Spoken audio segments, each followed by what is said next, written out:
Continuamos con nuestra serie de sermones Nuestra vida es Cristo, basada en la carta del apóstol Pablo a los filipenses. La semana pasada vimos Filipenses 1 y hoy día vamos a ver Filipenses capítulo 2 del 1 al 11. El sermón de hoy se llama Vidas para la gloria de Dios y cuando vemos este pasaje vemos formas bien prácticas y bien reales y profundas de cómo vivir vidas para la gloria de Dios. Vamos a analizar el texto y vamos a ver que vamos a dividir esto en tres partes. Uno, una vida para la gloria de Dios vive en comunión con el cuerpo de Cristo. Una vida para la gloria de Dios vive en obediencia al Padre. En segundo lugar. Y en tercer lugar, una vida para la gloria de Dios predica el Evangelio. Pero antes de continuar, quisiera preguntarles a cada uno de ustedes, a raíz de la contingencia, a raíz de lo que ustedes ya conocen, esta pandemia que ha afectado al país y al mundo entero, nos damos cuenta que muchos proyectos, muchos planes, programas, reuniones y conciertos incluso han sido suspendidos. Y les pregunto a ustedes, ¿qué cosas han sido suspendidas debido al coronavirus, a esta pandemia? ¿Se han paralizado algunos proyectos en tu vida? ¿Hay cosas que han cambiado, proyectos a corto, mediano o largo plazo? ¿Esto ha obstaculizado que tus planes y programas sigan andando como lo tenías planificado? Probablemente sí. Probablemente muchos planes, tu agenda, tu planificación perfecta de aquí hasta fin de año, o tu planificación perfecta en varios años más en cuanto a qué comprar, qué ahorrar, dónde viajar, probablemente fueron cambiados drásticamente. Entonces vemos que las cosas cambian, los planes cambian, los programas se caen, se suspenden por causa de esta u otra contingencia. Pero te digo algo, hay un plan, hay un programa, hay un proyecto, hay una misión que nunca para y nunca se cae. Y ese proyecto es que Cristo reina. Y vemos acá al final del pasaje, voy a leer versículo 9 al 11, dice, por lo cual Dios también le exaltó a lo sumo, a Cristo. Le dio un nombre que es sobre todo nombre, para que en el nombre de Jesús se doble toda rodilla de lo que está en los cielos y en la tierra y debajo de la tierra, y toda lengua confiese que Jesucristo es el Señor, para gloria de Dios Padre. Ese es el pantallazo que hace Pablo respecto de cuál es el fin de la historia, cuál es el fin último de la obra de redención. Es mostrar a Cristo como el Rey soberano, el Rey de la creación y el Rey de todo lo creado, y que algún día toda la humanidad pueda postrarse delante del Señor. Ese plan no ha cambiado, ese plan no ha sido obstruido, ese plan sigue vigente. Recordamos que la semana pasada hablamos que en un mundo de cambio, en un mundo de contingencia, necesitamos ciertas seguridades, ciertas convicciones, algo de qué afirmarnos. Y Pablo en su carta nos da dos convicciones bien claras, bien profundas. Una convicción, que está en el capítulo 1, versículo 6, que dice que el que comenzó en vosotros la buena obra, la va a perfeccionar hasta el día de Jesucristo. Una gran convicción es que si Dios te llamó y Él comenzó una obra en ti, Él no va a parar de trabajar en tu corazón. Por tanto, Dios va a seguir orando en tu vida y Dios te sigue llamando y nos sigue llamando a arrepentimiento, a estar con Él, a estar en comunión con Él. Esa obra no va a parar en cualquier circunstancia, con coronavirus, sin coronavirus, con pandemia o sin pandemia. En cualquier circunstancia y contexto, Dios sigue obrando en nuestros corazones y Dios sigue buscando que el Evangelio haga vida en nuestro corazón de manera profunda, real y cada vez más abundante. Entonces esa es una convicción de Pablo. Segunda convicción de Pablo, Pablo dice en el versículo 12 del capítulo 1, quiero que sepan, hermanos míos, que las cosas que me han sucedido han redundado más bien para el progreso del Evangelio. Entonces, otra gran convicción de Pablo es que el Evangelio no está en cuarentena, el Evangelio no está prisionero, el Evangelio va a correr por cada ciudad, por cada país, por la obra del Espíritu Santo. El que nosotros no podamos reunirnos físicamente no hace detener la obra del Señor. El Espíritu Santo sigue obrando en nuestros corazones y sigue obrando y va a hacer que se añadan las personas que Él estima, que sean salvas, que sean añadidas a la iglesia. Entonces, esas dos convicciones de Pablo en realidad están basadas en una gran convicción. Y esa gran convicción es el pantallazo que nos muestra Pablo acá, que nos dice, ¿sabes qué? Hay un final de la historia, y ese final de la historia es que todos algún día se van a postrar delante del Señor. Entonces, esas dos convicciones que decíamos la semana pasada están basadas en una gran convicción, que Cristo reina, que Cristo es el soberano, es el Rey de reyes y Señor de señores, y que ante el nombre de Él, toda rodilla algún día se va a doblar. Entonces, ese es algo que es real, algo que va a pasar. Nuestros planes se han visto frustrados, pero Dios no se toma la cabeza y dice, oh, ¿qué va a pasar ahora? ¿Qué va a pasar con la iglesia? ¿Qué va a pasar con mi obra en la tierra? Dios no está preocupado por eso. La obra del Señor sigue adelante de todas formas igual, porque Dios desde el principio hasta el final quiere mostrar la gloria de Cristo a todas las naciones. Entonces ese plan no va a ser derribado, ese plan no va a ser consumido, ese plan sigue en pie, porque Él nunca cambia, porque Él es poderoso, porque es soberano. Entonces, pero hay dos formas de enfrentar esta realidad, la realidad de Cristo reina, y que ante el nombre de Jesús toda rodilla se dobla. Una, una forma es escuchando el mensaje del Evangelio, que consiste en lo siguiente, que Dios Padre, que es justo, que es santo, que es amoroso, que es verdadero, que es temible, que es lleno de gracia y de verdad. Ese Dios envió a su Hijo, Cristo Jesús, a salvarnos de nuestros pecados, para que pudiéramos tener vida y una vida abundante, a salvarnos por medio de su obra, a la cual podemos acceder solamente por fe en Cristo y por gracia. Esa obra, la obra del Evangelio, nosotros podemos responder rechazando o aceptándola, rechazando o atesorándola en nuestros corazones. Por si Dios nos dice, aquí estoy llamando, la primera forma es de enfrentar esta gran verdad de que Cristo reina y que algún día todos se van a doblar delante de Él, es decir, Señor, aquí estoy. Saco mi bandera blanca y digo, Señor, me rindo a tus pies. Te pido perdón por mis pecados. Quiero vivir una vida por ti y para ti. Quiero que por favor cambies mi corazón, me transformes y sigas obrando en mi vida. Esa es una forma de vivir el Evangelio y de enfrentarnos a algo que va a ocurrir sí o sí. Que todo hombre, que toda persona, de toda lengua y nación, algún día se van a postrar delante de Él y van a reconocer lo que es Señor. Y la segunda opción es rechazar el mensaje del Evangelio. Es decir, no quiero creer, no creo, no quiero creer, quiero vivir a mi forma, quiero vivir mi vida a la manera que yo quiero vivir simplemente. My way, como decía un cantante en su canción que habla solamente de que quiere vivir a su manera.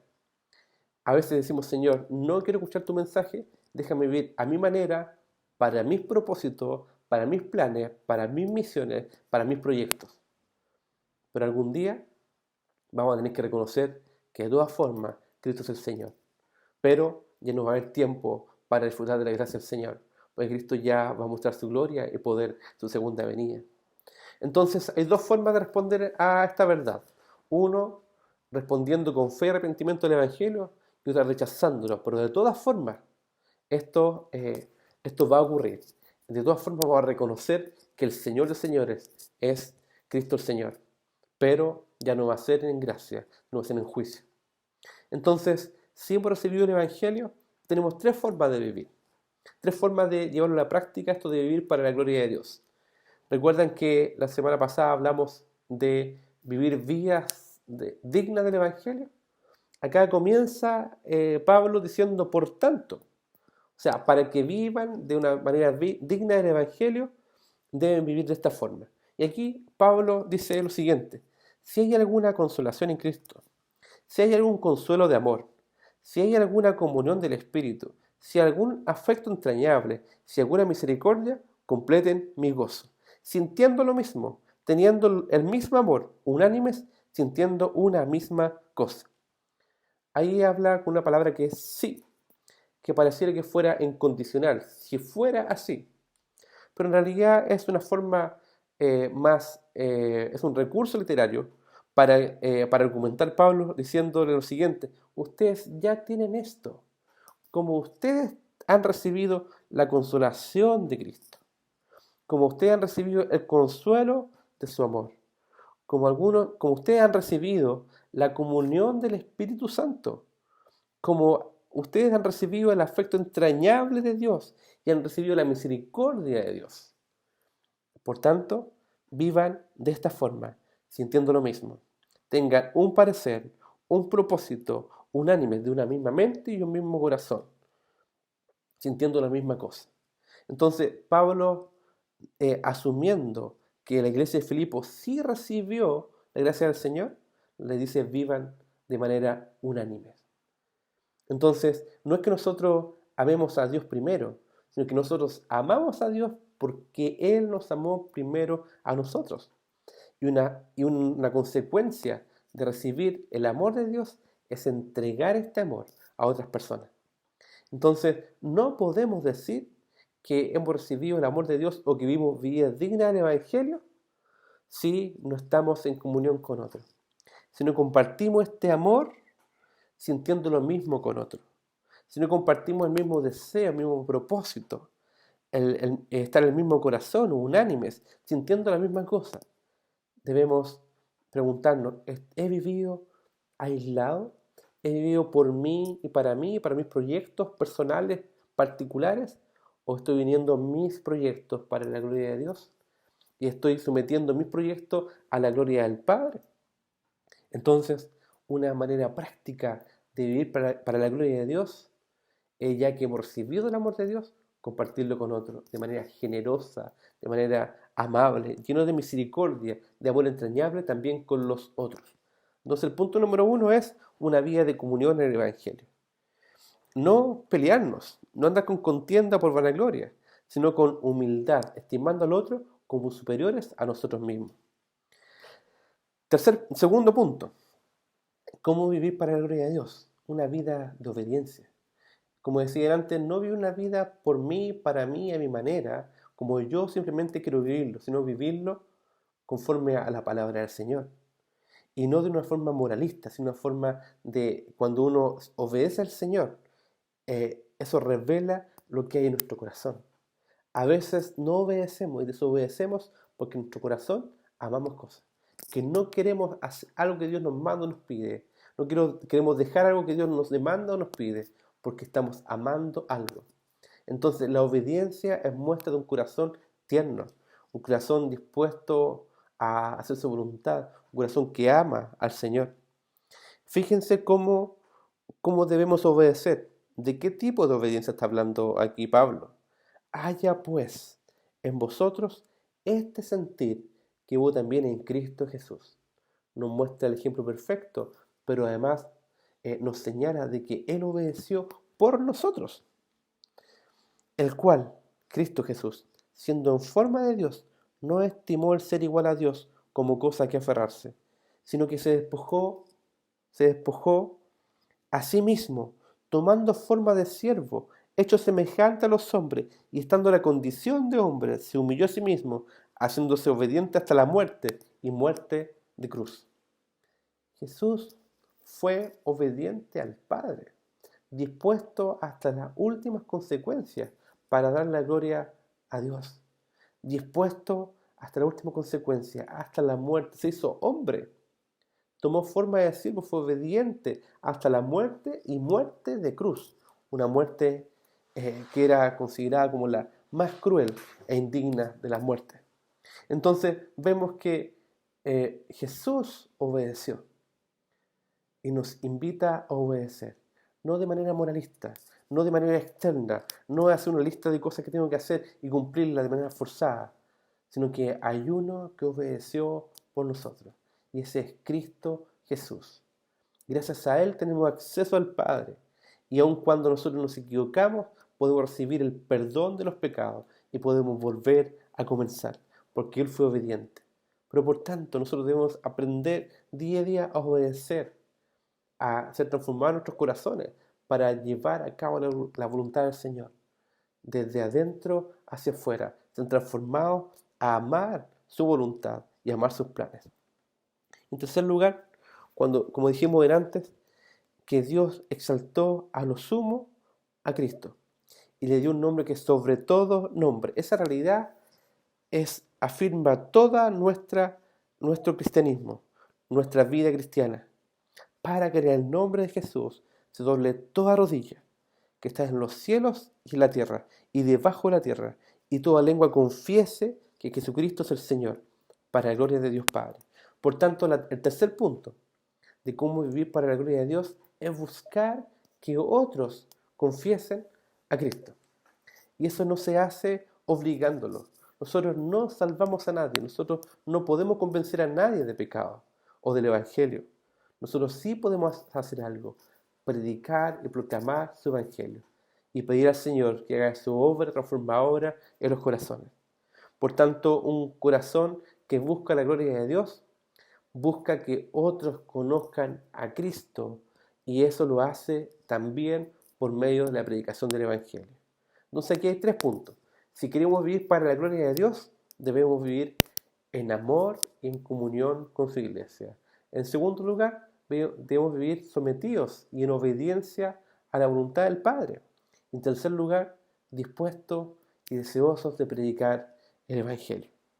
A veces pensamos que esto puede ser muy complicado y a veces podemos vivir esto de manera moralista y querer demostrar de alguna forma que estoy cumpliendo para alcanzar cierto estándar, para alcanzar cierta rigurosidad de comportamiento, pero Dios no nos está pidiendo eso, nos está pidiendo que seamos transformados de adentro. ¿Te digo algo? Eso es imposible para nosotros. Usted dirá, ¿es fácil? No. ¿Es difícil? Tampoco. Está en otra categoría, es imposible. ¿Pero por qué es imposible? Para que Dios haga esa obra en nuestros corazones y vamos delante de Él y digamos, Señor, esto no lo puedo hacer. Pero para lo que para mí es imposible, para ti es imposible. Porque Él, el Señor, es el que produce en nosotros el querer como el hacer, por su buena voluntad. Así que si tú ves o crees o evalúas tu vida que está un poco distante de lo que estamos conversando, el llamado es arrepentimiento. El llamado es a responder al Evangelio. El llamado es decir, Señor, ¿sabes qué? No quiero vivir más para mis proyectitos. No quiero vivir más para mis propios proyectos, ideas, misiones, planes y programas. Quiero unirme a esa misión segura que es tu misión, junto con otros, para llevar a cabo la obra de predicación del Evangelio. Arrepentimiento. Y pedirle al Señor que Él nos transforme para obedecer en cualquier circunstancia, en cualquier contexto, a cualquier costo, con el fin de llevar a cabo la obra del Señor y darle gloria a Cristo. En tercer lugar, amar, anhelar, compartir a Cristo a otras personas y buscar que otros le conozcan. Orar por esas personas, predicar el Evangelio, servirlos de manera amorosa y servicial, como lo hacía Cristo. Entonces, el llamado es, una vez más, a vivir una vida digna del Evangelio. Un llamado de arrepentimiento y un llamado a vivir vidas misionarias. Los invito a orar. Señor, te damos gracias porque tú cada día nos invitas a ser como tú, a ser como Cristo. Y también cada día nos dice que nosotros no podemos, pero hay alguien que pudo, que lo hizo, que fue evidente de manera perfecta. Fue Cristo el Señor. Y que de todas formas tú quieres transformarnos, quieres santificarnos. Y reconocemos nuestras faltas, reconocemos que para nosotros es imposible. A veces estamos muy alejados de ti. A veces nos hemos aislado y queremos nuestros propios proyectos e intereses. A veces desobedecemos, Señor. Y a veces no tenemos ni ganas de aplicar el Evangelio. Señor, te pedimos por favor que podamos vivir vidas dignas del Evangelio. Y esa obra es tuya. Por favor, transfórmanos a tu imagen. Te lo pedimos, Señor, en el nombre de Jesús. Amén.